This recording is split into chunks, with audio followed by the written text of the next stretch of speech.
लूका की अंजील और उसका पहला बाब 26वीं आयत से खुदा के बेमिसाल जिंदा जलाली कलाम में से पढ़ने की जसारत करूंगा। छठे महीने में जब्राइल फरिश्ता खुदा की तरफ से गलील के एक शहर में जिसका नाम नासरत था एक कंवारी के पास भेजा गया, जिसकी मंगनी दाऊद के घराने की एक मर्द यूसुफ नाम से हुई थी और उस कंवारी का नाम मरियम था। और फरिश्ता ने उसके पास अंदर आकर कहा, सलाम तुझको जिस पर फजल हुआ है, खुदावन तेरे साथ है। और इस कलाम से बहुत घबरा गई और सोचने लगी कि ये कैसा सलाम है। फरिश्ता ने उससे कहा, ऐ मरियम खौफ ना कर, क्योंकि खुदा की तरफ से तुझ पर फजल हुआ है और तू हामिला होगी और तेरे बेटा होगा, उसका नाम यस्सु रखना।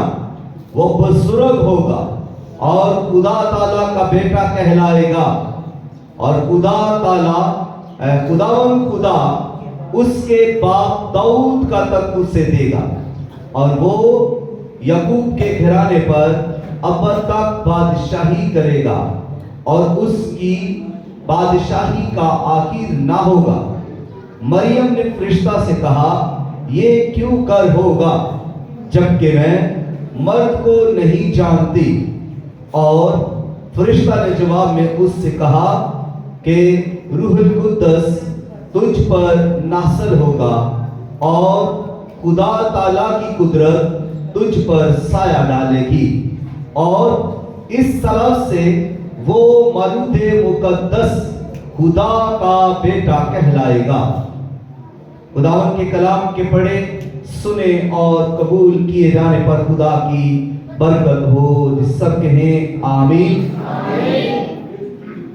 खुदावन यीशु मसीह की ईदे वलादत यानी क्रिसमस के इस सीजन में हम आज चौथे पैगाम को सुनने वाले हैं, जो क्रिसमस मैसेज या क्रिसमस सरमन्स हैं।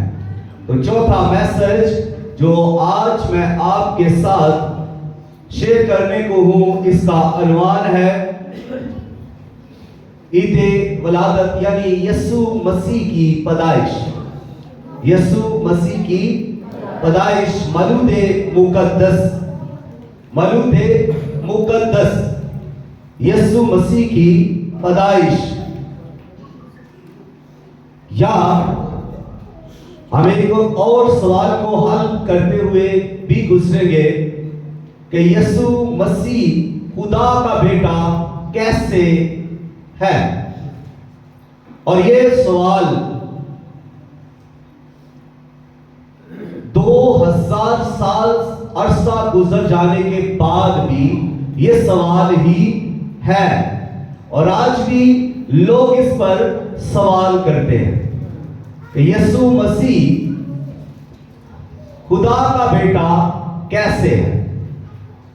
इसको भी हम जानेंगे और जो अनुमान है वो यही है कि मौलूद मुकद्दस खुदावंद यीशु मसीह की पैदाइश। जब भी कोई इंसान पैदा होता है या आपकी पैदाइश से पहले कोई भी शख्स आपके बारे में, आपकी जिंदगी के बारे में, आपकी शख्सियत के बारे में, आपके किरदार के बारे में नहीं जानता था। ना आपकी मां जानती थी कि आप कैसे होंगे, आपकी गुफ्तगू कैसी होगी, आपका किरदार कैसा होगा, आपका स्टेटस कैसा होगा, ना आपका बाप जानता था और ना ही कोई डॉक्टर जानता था। अल्ट्रासाउंड करने वाला भी नहीं जानता था। अभी इस दुनिया में पैदा नहीं हुए और कोई भी आपके बारे में नहीं जानता, लेकिन खुदावंद यीशु मसीह मलूते मुकद्दस आफ़ताब सदाकत मज़हरे किबरिया मबदाए नवार हाकिमुल हाकिमी मनच्चुल आलमी जलाल का बादशाह खुदा का लखते जिगर खुदा का कलमा जब पैदा हुआ, जिस रोज वो पैदा हुआ, तो उससे पहले ही उसके बारे में बाइबल मुकद्दस के अंदर अब अंबियाओं के जरिया से बहुत कुछ बयान कर दिया गया। यहां तक जब हम पैदाइश की किताब 3 बाब और उसकी 15वीं आयत पढ़ते हैं, तो ये पहली पेशन गोई जो यीशु मसीह के बारे में है, तो लिखा है कि औरत की नस्ल से, जब यीशु मसीह की पैदाइश हुई तो औरत की नस्ल से पैदा हुआ, पैदाइश हुई। औरत की नस्ल यहां पर जो बयान किया गया है कि औरत की नस्ल से उसकी पैदाइश होगी, यानी वो औरत की नस्ल से होगा और वो पुलिस का सर कुचलेगा। और इसी तरह जैसे जैसे बाइबल मुकद्दस का पैगाम आगे बढ़ता जाता है, नबियों की पेशन गोइयां बढ़ती जाती हैं।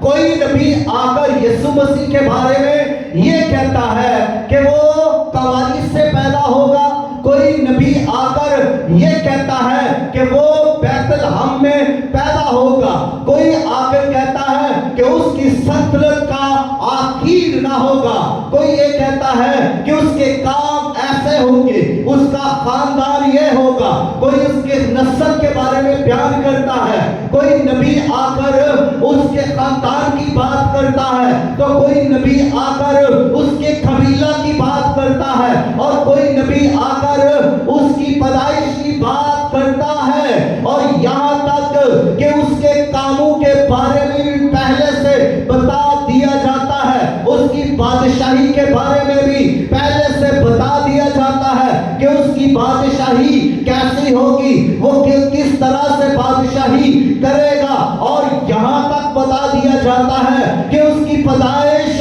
किस तरह से होगी, और ये भी बताया जाता है कि उसका मरना कैसे होगा, वो किस तरह से दुख उठाएगा, उसके दुखों को भी पहले से लिख दिया जाता है, और उसके खाने पर भी को भी लिख दिया जाता है, सलीब के उठाए जाने को भी पहले से लिख दिया जाता है, और जिंदा होने को भी बयान कर दिया जाता है।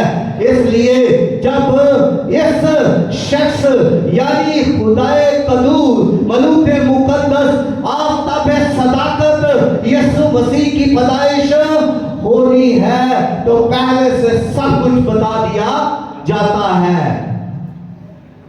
लेकिन दुनिया के अंदर बड़े आलम फाजल प्रोफेसर डॉक्टर पैदा हुए, और पैदा होने के बाद कोई उनके बारे में बता रहा है ये ज़हीन है, ये बड़ा पढ़ेगा, कोई इसके बारे में ये ख्याल कर रहा है कि मैं इसको डॉक्टर बनाऊंगा, ये ख्याल है। लेकिन यहां पर यीशु मसीह के बारे में पहले से पेशन गोइयां हैं, आसमान से पैगामात हैं, खुदा पहले से बात कर रहा है, नबियों के जरिया से खुदा कलाम दे रहा है इसी शख्सियत के बारे में जो पैदा होने वाली थी। तो अब यीशु मसीह की पैदाइश किस तरह से हुई, इसको बयान करने से पहले मैं थोड़ा सा पीछे जाऊंगा ताकि आप डिटेल वाइज इसको सीख सकें। जैसे ही हम बाइबल मुकद्दस का पहला पेज, पहली किताब का पहला भाग खोलते हैं, तो लिखा है कि खुदा ने जमीन आसमान को पैदा किया और जमीन वीरान थी, गहराव के ऊपर क्या था? अंधेरा। तो ये सब क्या है? खुदा इस कायनात का खालिक है, मालिक है और फिर राज़िक है। खुदा ने आसमान को बनाया, खुदा ने जमीन को बनाया, खुदा ने आसमान के अंदर जो कुछ भी है खुदा ने बनाया।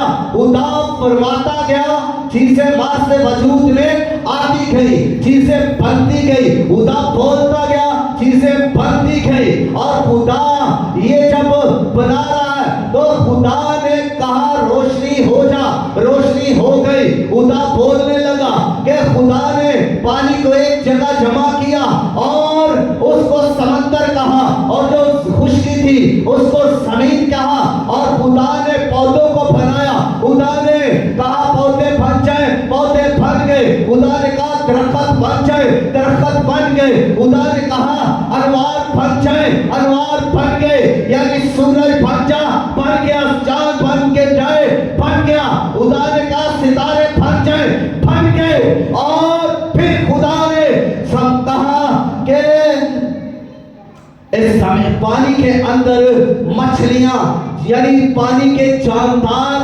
बन जाए, जानवर बन जाए, और बन गए। अब पानी के अंदर की सारी मखलूकात को खुदा ने पैदा किया, यानी अपने कलाम की कुदरत से खुदा बोलने लगा और चीजें बनने लगी। खुदा जमीन पर बात कर रहा है, जमीन पर खुदा ने मखलूकात को बनाया, हशरात को बनाया, दरिंदों को बनाया, परिंदों को बनाया, चरिंदों को बनाया, और पहाड़ों को खुदा ने बनाया, जंगलों को खुदा ने बना दिया, यहाँ तक के समंदर उनकी तमाम मखलूकात को भी खुदा ने बनाया। ये कायनात की तख्लीक है जो पहले बाप में हमें दिखाई दे रही है कि खुदा इसका खालिक है। किसी इंसान ने इसमें शिरकत नहीं की, खुदा ने किसी भी आलम को नहीं लिया कि मेरी तख्लीक के साथ में आओ, मेरे साथ मिलकर काम करो। खुदा जो वाहिद है, खुदा जो कदूस और उत्तम और खालिक और मालिक है, उसने सारी कायनात को पैदा किया। और उसके बाद जो फिर दूसरी पैदाइश का सिलसिला शुरू होता है, इंसान को खुदा ने बनाया। जब इंसान खुदा ने सारी कायनात को बना लिया, मखलूकात को बना लिया, तो फिर खुदा ने देखा कि अब इसके अंदर एक इंसान को बनाए जिससे आकर मैं बातें करूं। खुदा जब इस कायनात को बना चुका तो खुदा के साथ कोई बात करने वाला नहीं था। खुदा आता तो दरख्त क्या बात कर सकते हैं और मखलूकात क्या बात कर सकती है।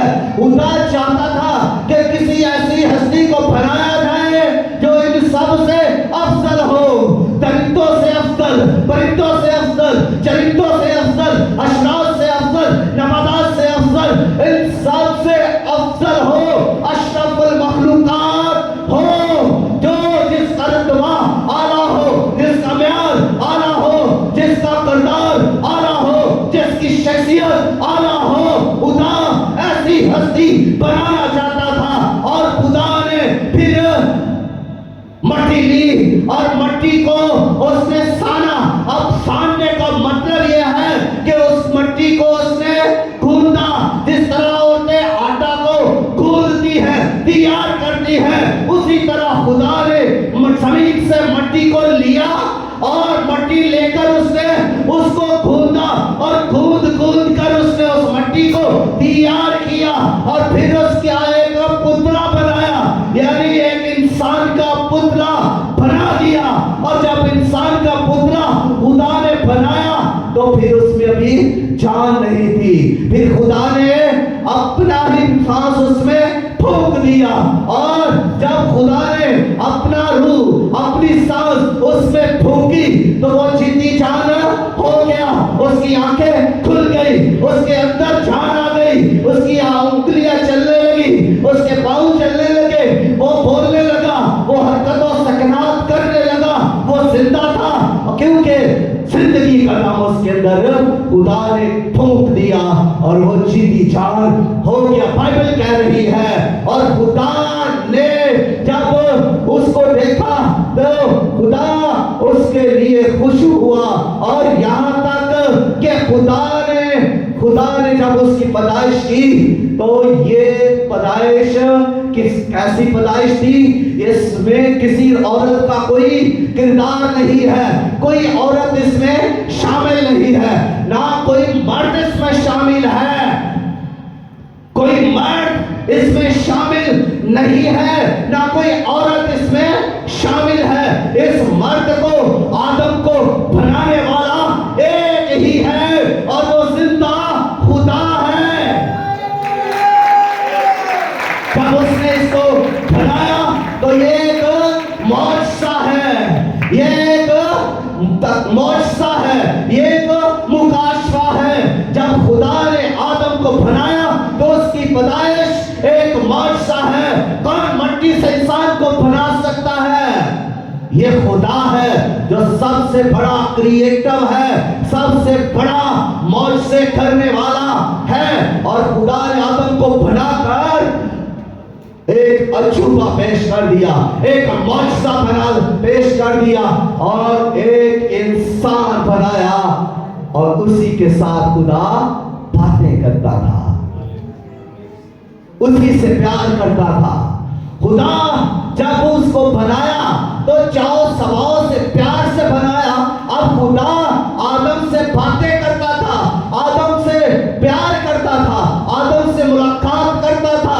आदम के लिए आसमान को छोड़कर, अपने ताकत को छोड़कर, अपने फरिश्तों को छोड़कर खुदा आदम के लिए जमीन पर आता, और खुदा आदम के साथ चलता, गुफ्तगू करता, बातें करता, अपने दिल की बातें उसके साथ करता।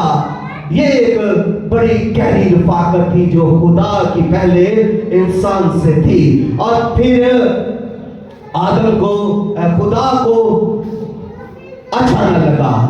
क्या आदम में अच्छा ना लगा कि आदम का अकेला रहना खुदा को अच्छा ना लगा?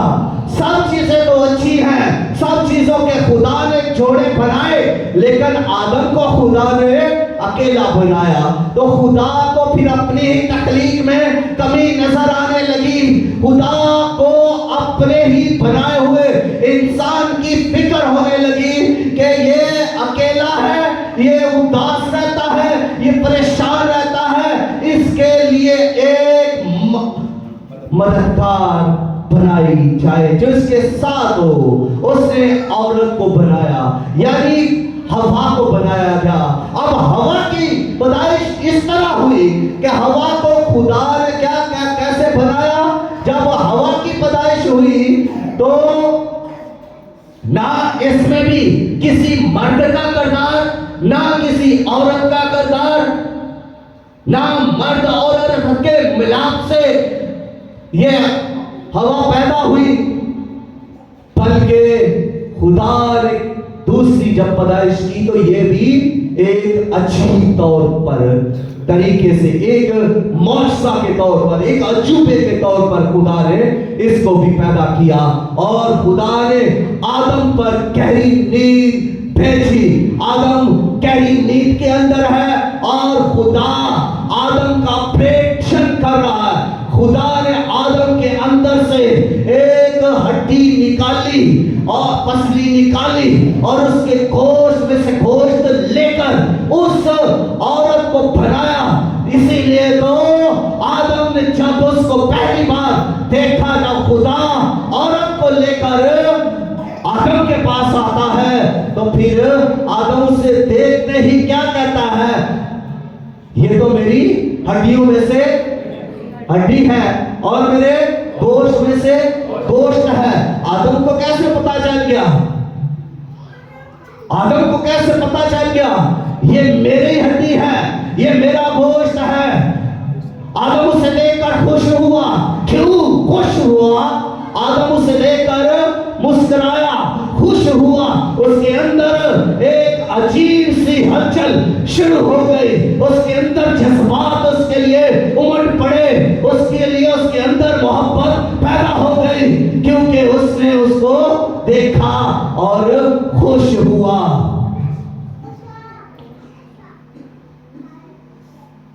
आज भी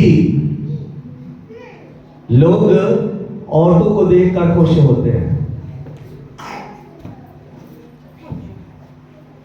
लेकिन वो खुशी इलाही थी, वो जज्बा इलाही था, वो खुदा की तरफ से था। उसके पास लेकर कौन आ रहा है? उसके पास खुदा लेकर आ रहा है। हवा को कौन लेकर आ रहा है? खुदा आदम के पास लेकर आ रहा है। आज भी जब शादियां होती हैं तो निकाह के वक्त और यानी दुल्हन को कौन पेश करता है? जी जी बोलिए।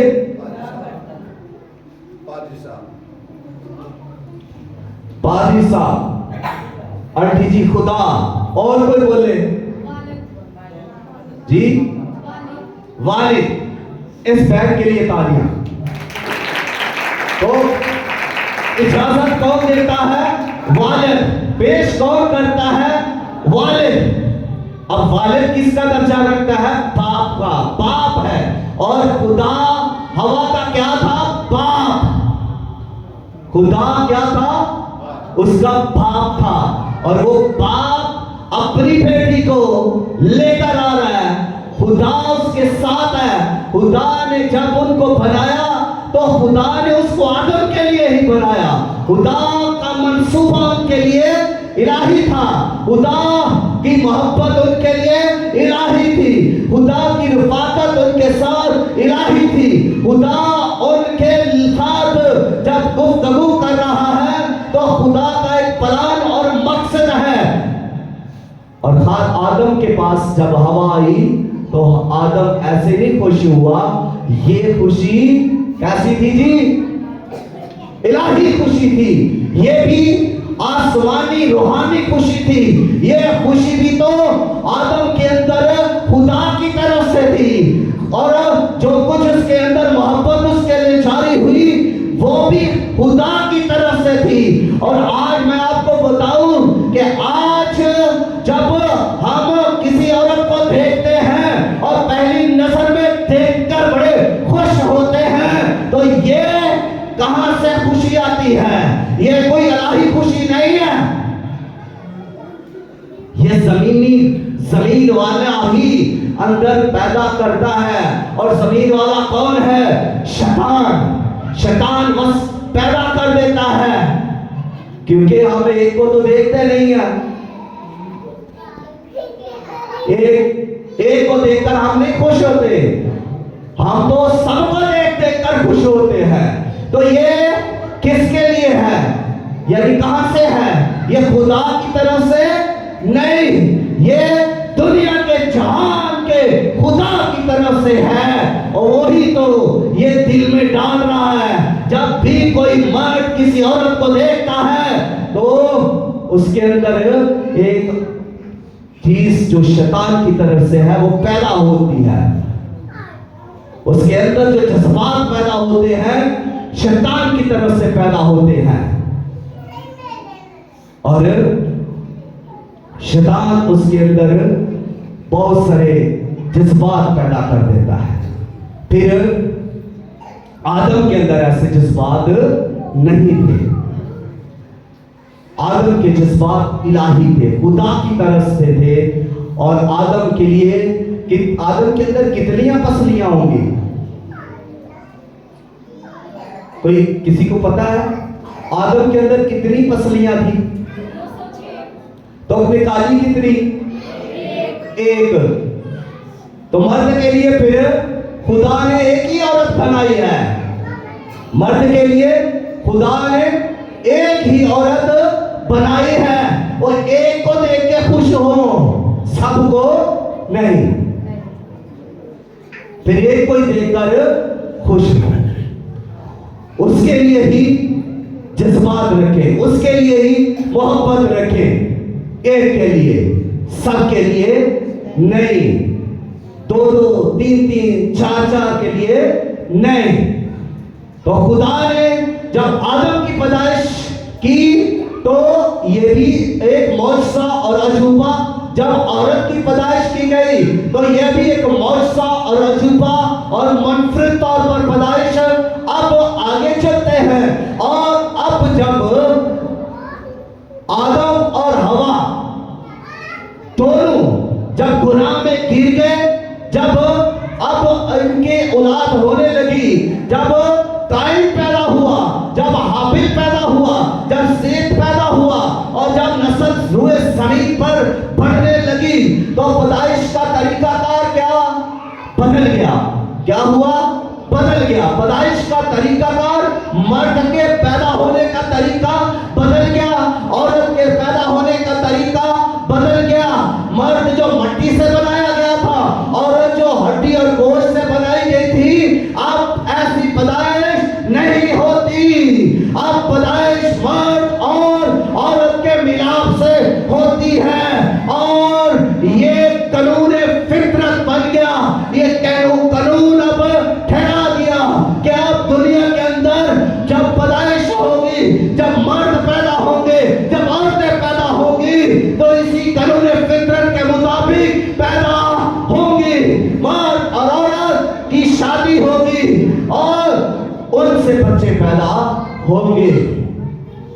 अब आदम के बाद काइन जब पैदा हुआ, काइन से लेकर आज तक जितनी भी पैदाइशें हुई, जितने भी मर्द और औरतें इस दुनिया में आए, वो इसी कानून फितरत यानी तीसरे कानून, तीसरी पैदाइश के तरीका से आए। पहली पैदाइश क्या है? पहली पैदाइश मिट्टी से इंसान आदम को बनाया।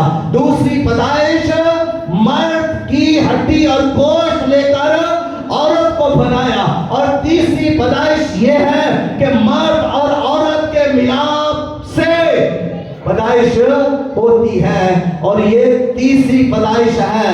अब जब खुदावंद यीशु मसीह की पैदाइश होनी थी तो अब खुदाए कदूस, खुदाए सुलझनार, कदूस व बरहक, लसानी खुदा, कुदरत वाला खुदा, खाली खुदा जो कायनात को पैदा कर रहा है और जो आदम को मिट्टी से बनाकर अपना दामों में फूंक रहा है। जब आदम पर गहरी नींद डालकर आदम की हड्डी लेकर और गोश्त लेकर औरत बना रहा है, फिर मर्द और औरत के मिलाप से पैदाइश होने लगी तो अब खुदा ने न पहला तरीका लिया, न दूसरा तरीका लिया, न तीसरा तरीका लिया।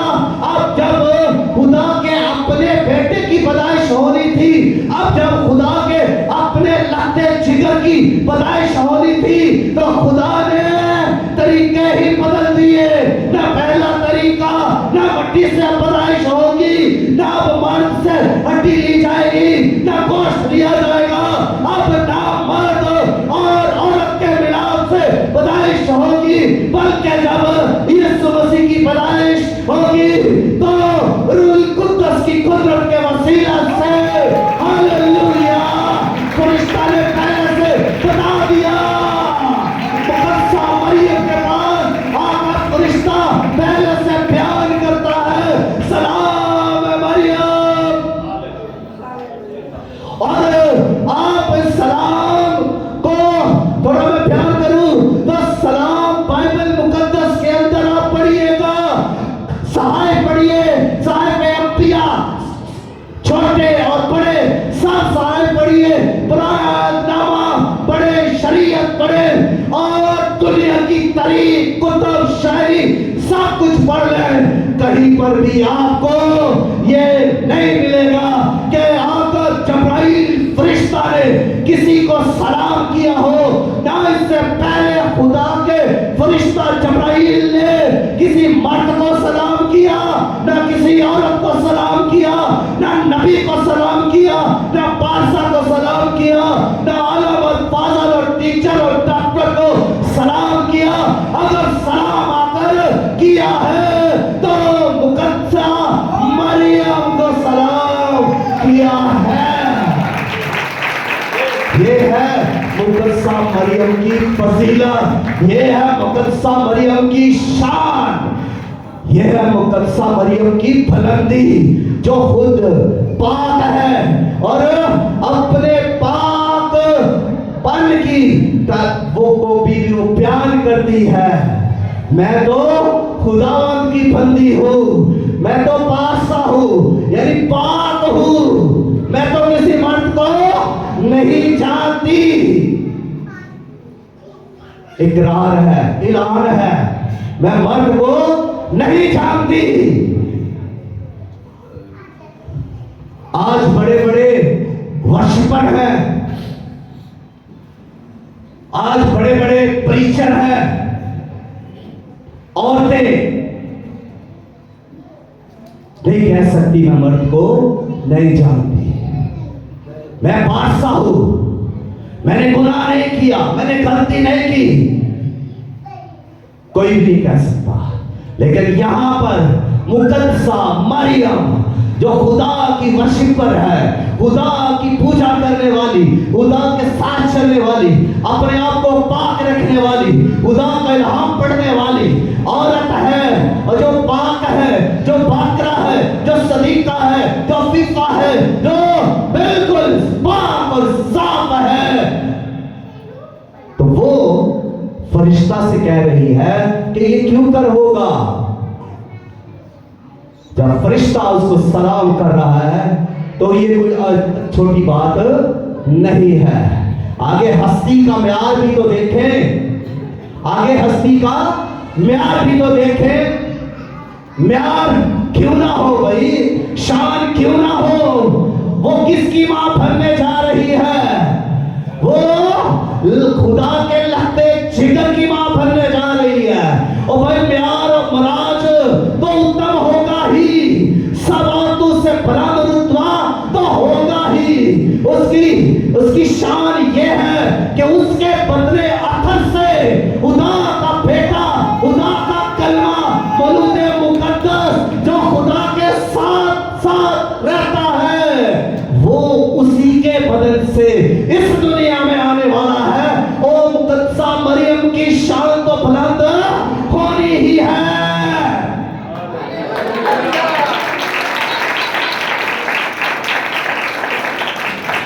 छोटी सी मिसाल है, ये डाइस है तो कितना पाक है। सबसे ज्यादा इस चर्च के अंदर हम इसी को अहमियत देते हैं, फिर इस उर्पट को अहमियत देते हैं। क्यों? कि यहां पर क्या है, खुदा का कलाम है, यहां रखकर खुदा का कलाम पढ़ा जाता है। और भाई इसकी फजीलत भी तो है कलाम की वजह से।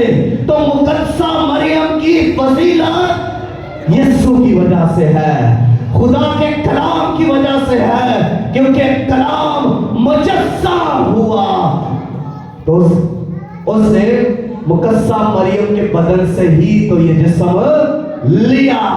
तो कलाम की मुकद्दसा मरियम की फजीलत तो हो रही थी। जब खुदा के कलाम की फजीलत और अजमत है, तो फिर जहां पर खुदा का कलाम है उसकी भी फजीलत और अजमत बढ़ जाती है।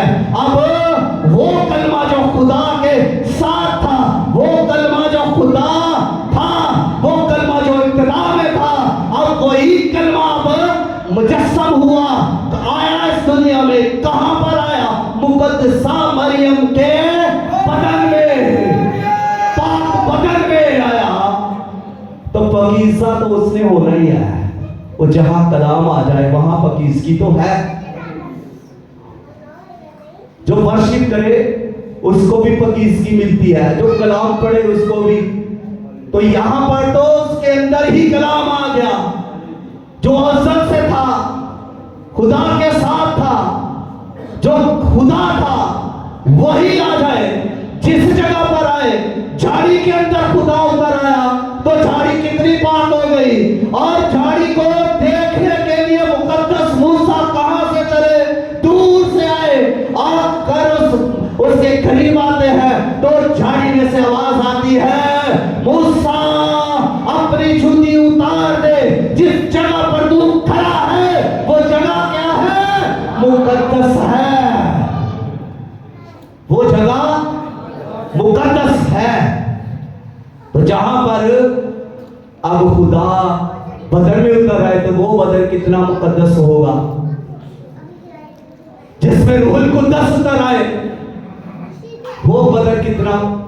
तो यहां फरिश्ता जब मुकद्दसा मरियम के सवाल का जवाब देता है कि वो क्यों कर होगा, तो उसको इसकी वजह बताई जाती है। और वजह ये है कि तू मर्द को नहीं ना जानती, इट्स ओके, तू मर्द से नहीं वाकिफ, ठीक है, लेकिन ये बच्चा जो पैदा होने वाला है, जब तू हामला होगी तो किस तरह से तू हामला होगी, जरा गौर फरमा ले मुकद्दसा मरियम, सुन ले। तुझ पर रूहुल कुद्दस नाज़िल होगा, खुदा ताला की कुदरत तुझ पर साया डालेगी। दिल से डराने लगा हूं, याद कर लीजिएगा, ये चौथी पैदाइश जो यीशु मसीह की पैदाइश है, जो खुदा के लक्के जिगर की पैदाइश है, और इसमें सारे कानून पीछे रख दिए गए, एक नया कानून मुतारिफ करवा दिया गया, और वो कानून ये है माफौकल फिक्र कानून। तो रूहुल कुद्दस तुझ पर नाज़िल होगा, खुदा ताला की कुदरत तुझ पर साया डालेगी, इस सबब से तू हामिला होगी, इस सबब से खुदा की कुदरत के तुझ पर साया डालने के सबब से तू हामिला होगी, खुदा के रूहुल कुद्दस के तुझ पर नाज़िल होने के सबब से तू हामिला होगी, और कोई सबब नहीं होगा, कोई सबब नहीं होगा। वजह ये, सबब ये, काज ये, पैदाइश की वजह सबब रूहुल कुद्दस का नाज़िल होना है, रूहुल कुद्दस का नाज़िल होना है, रूहुल कुद्दस का मुकद्दसा मरियम पर नाज़िल होना है, और खुदा ताला की कुदरत का उस पर साया पड़ने पर उस वो हामिला होगी। खुदा की कुदरत तुझ पर साया डालेगी, खुदा की कुदरत तुझ पर साया डालेगी, और इसी वजह सबब से तू हामिला होगी। ये है पैदाइश की वजह, ये है, ये होगा। और जब उसको ये पता चल गया, जब उसने इसको समझ लिया, तो उसने क्या कहा, तेरे कौल के मुआफिक मेरे लिए हो, क्योंकि मैं तो खुदावंद की बंदी हूं, मैं तो खुदावंद की बंदी हूं। अब जब यीशु मसीह की पैदाइश होती है, तो पैदाइश होने से पहले ही कुछ इलानात करीब से आने शुरू होते हैं। 400 साल जब नबी नहीं आए, एक लंबी खामोशी है, पैगाम नहीं आया, तो फिर पहले भी इलानात थे, पेशन गोइयां थी, लेकिन अब जब वक्त आ गया है, तो फिर अब फरिश्ता भी आ गया है। अब मुकद्दस जकरिया और एलिशबा के पास फरिश्ता आता है, उनको खबर दे रहा है, ऐलान कर रहा है, उनको दे रहा है खबर कि खुदा का बेटा लक्ते जिगर पैदा होने वाला है। और फिर इसके बाद यूसुफ को, मरियम को, फिर चरवाहों को, मजूसियों को खुदा की तरफ से ये इलानात मिल रहे हैं, पैगामात मिल रहे हैं यीशु मसीह की पैदाइश के। और इसके बाद जब हम देखते हैं कि फिर इन इलानात के बाद अब इस्तकबाल की बारी आती है, उसे कबूल करने की, उसे वेलकम करने का वक्त आता है। तो फिर ये है कि शॉर्ट करने लगा हूं, आप जरा तो चंद फिक्रों में सुनिए। जब इस्तकबाल की का वक्त आता है, जब यीशु की पैदाइश हो चुकी है, तो सबसे पहले चरवाहों को पैगाम दिया जाता है, रवाहे अकीदत से भरे हुए, मोहब्बत से भरे हुए यीशु के पास आते हैं, तमजीद करते हुए लौट जाते हैं, दिलो जान से यीशु को वेलकम करते हैं। और इसके बाद शमौन और हन्ना नबिया जो है वो भी यीशु को वेलकम करते हैं, यीशु मसीह को की तमजीद करते हैं, कबूल करते हैं। और इसके बाद मजूसियों की बारी आ जाती है और मजूसी भी खुदावंद यीशु मसीह की तमजीद करते हैं, कबूल करते हैं यीशु मसीह को। और रद्द अमल जो लोग यीशु मसीह की पैदाइश पर रद्द अमल का इजहार करते हैं, उनमें जो है हेरोदिस बादशाह का जो रद्द अमल है वो है नफरत और गुस्से का इजहार करता है। वो यीशु की पैदाइश पर नफरत से भर जाता है, गुस्से से भर जाता है। और इसके बाद सरदार काहिन और फकीहों का आता है तो उनका जो वो क्या करते हैं, लापरवाही इख्तियार करते हैं, कोई अहमियत ही नहीं देते यीशु को। जो किताबों को पढ़ते हैं, जो जानते हैं, जो बेशक गोइयां पढ़ते हैं, वो लातल्की का इजहार करते हैं, वो नाफरमानी का इजहार करते हैं, लापरवाही का इजहार करते हैं। और तीसरे मजूसियों का रद्द अमल, इनका दूर से आना, तमजीद करना और ताज़ीम करना, ये प्यारा और उत्तम रद्द अमल है। आज हमने ये देखना है कि हमारा रद्द अमल यीशु मसीह के बारे में क्या है। हम यीशु मसीह के बारे में अपने आप को किस तौर पर पेश करते हैं। क्या हमारा रवैया हेरोदिस बादशाह की तरह का है? क्या हम यीशु से नफरत करते हैं या यीशु के बारे में सुनते ही गुस्से से भर जाते हैं? आज भी ऐसे लोग इस दुनिया में मौजूद हैं, रवैया रखने वाले। और दूसरी किस्म के लोग, सरदार काहिनों और फकीरों का रवैया ये था कि वो लातल्की और बेपरवाही का मुजाहरा करने लगे। तो क्या आज हमारा रवैया कहीं काहिनों और फकीरों की तरह का तो नहीं कि हम सब कुछ जानते हुए भी, सब कुछ मानते हुए भी, इबादत करते हुए भी खुदावंद यीशु मसीह से लापरवाही का रवैया इख्तियार किए हुए हैं? तो क्या हमारा रवैया ऐसा तो नहीं? अगर हम बेपरवाही का मुजाहरा कर रहे हैं तो अभी हमें सोचने का वक्त है, लम्हा फिक्रिया है। और जो मजूसियों का है वो है ताजीम और प्रस्तश का।